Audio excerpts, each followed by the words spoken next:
各位香港街坊，總價30萬就可以攞低咁樣嘅一覽無敵光景，似唔似香港嘅維多利亞港嘅感覺啊？而且一橋之隔就可以去到拱北口岸，都係20分鐘就可以到達，1個鐘就可以返到香港啊！真正嘅1個鐘嘅灣區生活圈啊！而且呢度零首期可以上會，送埋你2個產權車位，送埋你全屋嘅家私家電，拎包就可以入住啊！對呢度有興趣嘅，我哋一齊睇下佢個樣板間做到點樣。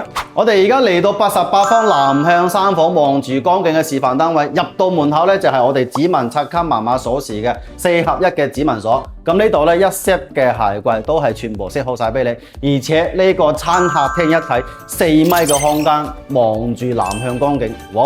呢種感覺真係詩與遠方嘅感覺啊，係咪啊？好似住緊大平層咁樣啊！咁再過到嚟咧就係我哋嘅呢一個廚房啦，所有嘅細節位咧都係做得比較好嘅，包括我哋嘅灶台油煙機啦，我哋嘅呢個洗手池啦，都係全部做好晒嘅。OK， 我哋而家去睇下呢個戶型係做到點樣嘅。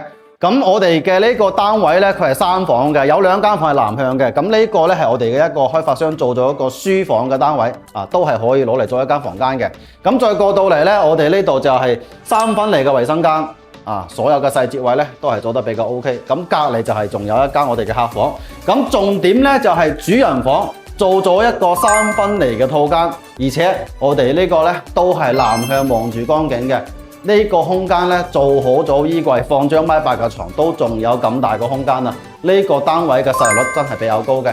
OK， 對呢度有興趣嘅點我下方 WhatsApp 連結，我揸阿爾法過嚟帶你實地睇樓。